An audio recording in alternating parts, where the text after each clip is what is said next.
নমস্কার, সম্পার কিচেনে আপনাদের স্বাগত। আমি আজকে একটা নতুন ধরনের সবজি তরকারি করব। দেখুন এই যে এই সবজিটা, এটার নাম বকচয়। এটা আমি রান্না করব আপনাদের সামনে। প্রথমে এটা ভালো করে ধুয়ে নিচ্ছি। দেখুন সবজিটা ভালো করে আমি ধুয়ে নিয়েছি। এবার এটা লম্বা করে কাটবো।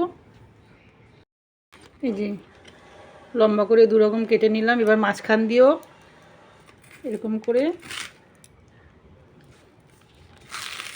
মাঝখান দিয়েও কাটলাম। কেটে এই সরু জায়গাগুলো এটা ফেলে দিচ্ছি।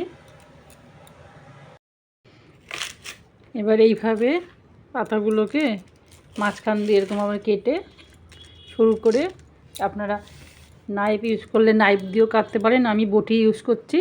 এরকম এরকম কুচি কুচি করে এটা যতটা পারবেন কুচি কুচি করে এরকম করে পুরোটাকেই কেটে নেব। এগুলোকে সরু করে ভাঁজ করে এরকম করে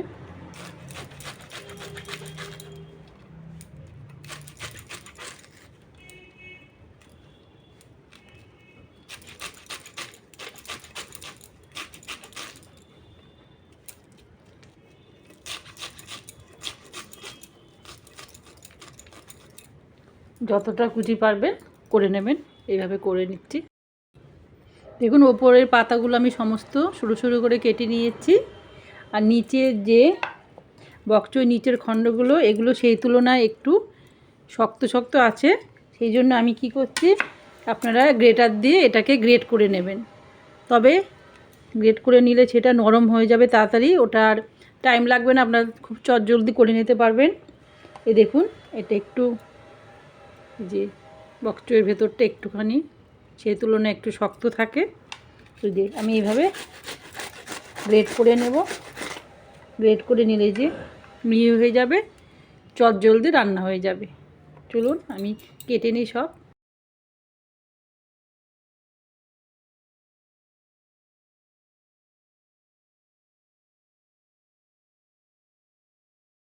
এই যে আমি বকচইগুলো কেটে নিয়েছি।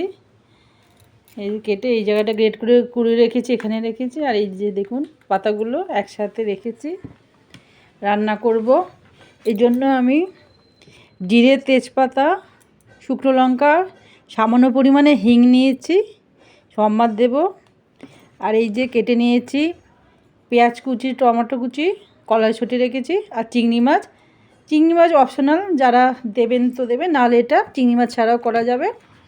আর গ্রেভির জন্য আমি এই যে নিয়েছি জিরের গুঁড়ো, ধনের গুঁড়ো, হলুদ, চিনি, লাল লঙ্কার গুঁড়ো, একটু লবণ নিয়েছি, একবারে মিক্স করে দেব।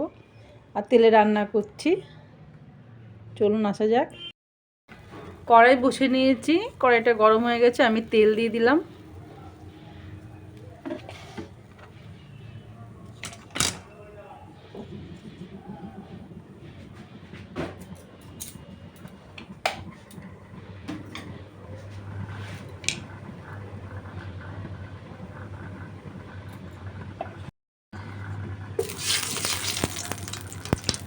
আমি একটু প্রথমে এইগুলো একটু লবণ হলুদ দিয়ে একটু ভেজে নেব।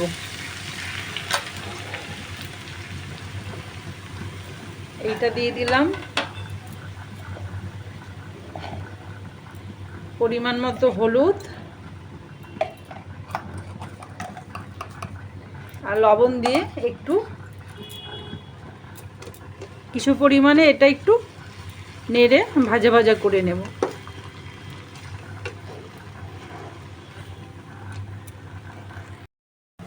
দেখুন 2 মিনিটের মতো একটু কড়াইতে নাড়াচাড়া করলাম, একটু ভাজা ভাজা করেছি। আর একটু এই যে জল উঠেছে, এবার এটাকে আমি নামিয়ে কড়াইটা একটু ধুয়ে পরিষ্কার করে নিচ্ছি। এই যে বাটির মধ্যে নামিয়ে রাখলাম। এবার অল্প পরিমাণে তেল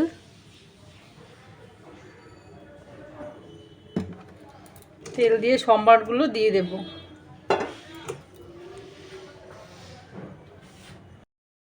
তেলটা গরম হয়ে গেছে, ফ্লেমটা একটু কমিয়ে আমি এই দেখুন এই যে হিং আছে, আর শুকনো লঙ্কা, তেজপাতা, জিরে একবারে দিয়ে দিচ্ছি।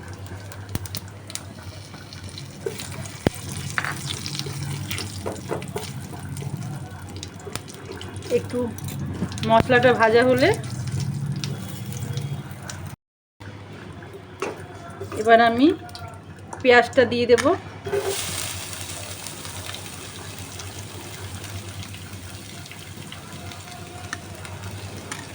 পেঁয়াজটা একটু ভাজা ভাজা হলে পেঁয়াজ দুটো লঙ্কা কেটে রেখেছিলাম ওটা দিয়ে দিলাম। সামান্য ভাজা ভাজা হলে টমেটোটাও দেব।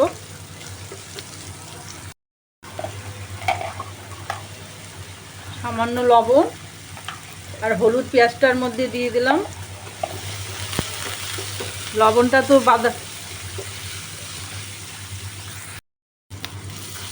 লবণ হলুদ দিয়েছি, লবণটা একটু পরিমাণ মতো দিয়েছি, কেন বকচুয়ের মধ্যে লবণ দেওয়া আছে। এমনি মশলাতে নিয়েছি। এবার পেঁয়াজটা একটু ভাজা ভাজা হলে টমেটোটা দিয়ে দিলাম। দিয়ে একটু নাড়াচাড়া করি। একটু মজার জন্য সময় দিতে হবে, একটুখানি মজে আসুক। মশলাটা একটু ভাজা ভাজা হয়ে গেলে আমি চিংড়ি মাছটা আলাদা করে আর ভাজিনি, এর মধ্যে দিয়ে দেব। একটু ভাজা ভাজা হতে আমি মশলা ধনের গুঁড়ো জিরের গুঁড়োটা দিয়ে দেবো। চিংড়ি মাছটার সাথে একটু ভাজা ভাজা হবে। এখন চিংড়ি মাছগুলো বেশ একটু ভাজা ভাজা হয়েছে। চিংড়ি মাছ বেশি ভাজলে শক্ত হয়ে যায়, মিডিয়াম করে। তারপরে যে আমি মশলাটা দিয়ে দেবো, কিন্তু মশলাটা দেওয়ার সাথে সাথে পরিমাণ মতো জল দিতে হবে। জল দিয়ে দিলাম।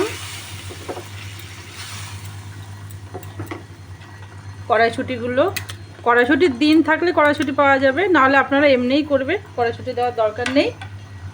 এবার এর মধ্যে তো সমস্ত কিছু দেওয়া আছে, লবণ চিনি মশলা। এবার এটা ভালো করে শুকাতে হবে, 5 মিনিট ধরে এটা কষাতে হবে। কষিয়ে নিই। যে মশলাগুলো কষানো হয়ে গেছে, দেখুন লেগে যাচ্ছে। এবার আমি এইটা দিয়ে দেব, দিয়ে এবার নাড়াচাড়া করব। ফ্লেমটা ফুল ফ্লেম দিয়ে দেব, ভালো করে মাখা মাখা করে তা এবার নাড়াচাড়া করে বেশ ভাপে রেখে দেবো, কতক্ষণ হতে থাকুক মিডিয়াম ফ্লেমে। এবার ফ্লেমটা কমিয়ে আপনারা অল্প আঁচে ঢেকে কিছুক্ষণ রেখে দেবেন, যে একটু জল জল ভাব আছে ওটা পুরো টেনে নেবে আর পুরোটা ভালো মতো সেদ্ধ হয়ে যাবে। তো নরম জিনিস বেশিক্ষণ সময় লাগে না, কিন্তু অল্প আঁচ করে একটু রেখে দেবেন। দেখুন পুরো আঠা আঠা হয়ে গেছে, রান্না কমপ্লিট। আমি একটুখানি গোটা গরম মশলা, শুকনো এলাচ দারচিনি একটুখানি মেখে দিয়ে দিলাম বেটে।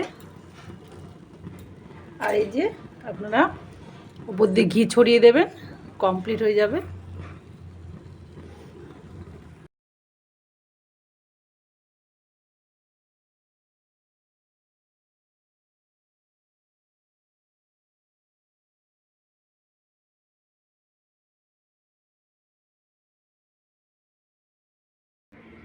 এই যে আমার রান্না কমপ্লিট হয়ে গেছে, বকচুই, ইংলিশে যাকে বলে চাইনিজ ক্যাবেজ।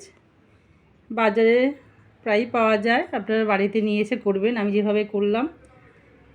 খুবই ভালো লাগে খেতে। আর আমার রান্নাটা কেমন হয়েছে দেখে কমেন্ট করে বলবেন। আর ভালো লাগলে লাইক কমেন্ট আর শেয়ার করে দেবেন। আর আমার চ্যানেলটাকে সাবস্ক্রাইব করে দেবেন, তবে যা রান্না করব সহজে আপনাদের কাছে চলে যাবে। সম্পাস কিচেন। ভালো থাকবেন।